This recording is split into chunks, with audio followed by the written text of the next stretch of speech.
බුදුහාමුදුරුවෝ මිනිස්සුන්ට ලිංගිකව හැසිරෙන්න එපා කිව්වා කියලා. ලිංගිකව හැසිරෙන්න එපා කිව්වේ නෑ. ඒ ලිංගික සුවය, කම් සුවය එහෙම නැත්තම් ඒක අත්විඳින්න බුදුහාමුදුරුවෝ ගිහියන්ට එපා කියලා කිව්වේ නෑ කොහෙවත්. ඒක ගිහියාගේ අවශ්‍යතාවයක්. ප්‍රජනන අවශ්‍යතාවයේ පමණක් නෙමෙයි. කායික ලෞකික සැපය පිණිස අත්‍යවශ්‍ය කාරණයක් විදිහට බුදුහාමුදුරුවෝ පෙන්වලා දීලා තියෙනවා. මේ ගිහි ජීවිතය සම්බන්ධයෙන් බුදුහාමුදුරුවෝ දේශනා කරන තැන්වලදී.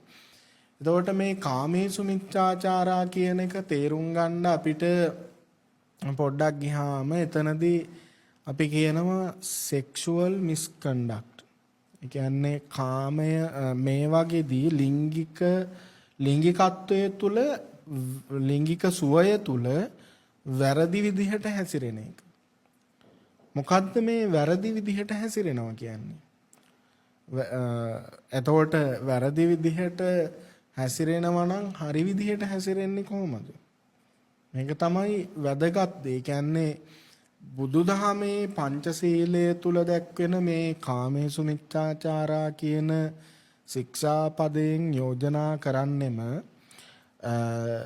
අපි ශිෂ්ට සම්පන්නව මේ ක්‍රියාවලියෙහි නිරත විය යුතුයි කියන කාරණාව.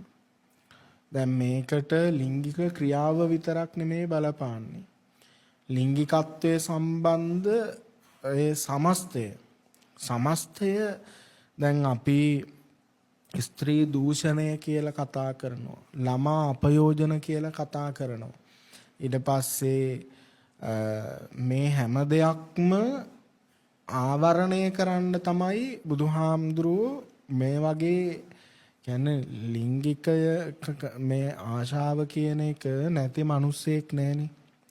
මේ ලෝකේ හැම මිනිස්සෙකුටම අර කියන්නේ ආහාර නිද්‍රා බය මෛතුනංච කියලා කියන්නේ. ආහාරය, නිද්‍රාව, බිය සහ මෛතුනය. මෛතුනය කියන්නේ ලිංගික සේවනය කියන්නේ මනුස්ස අවශ්‍යතාව කියලා හඳුනගන්න. ඒකට ඒක අපිට බැහැර කරන්න බෑ. කාටවත් ආගමකින් දාලා නවත්තන්න බෑ. උඹලා මේක කරන්න නැතුව ඉන්න කියලා. මෙතනදි කරන්නේ සදාචාරාත්මකව ඒකේ යෙදෙන්න මිනිස්සුන්ට යෝජනාවන් කිහිපයක් ඉදිරිපත් කරනවා. මේ යෝජනාව තමයි කාමේසු මිච්ඡාචාරා පදයේ තුල අන්තර්ගත වෙන්නේ.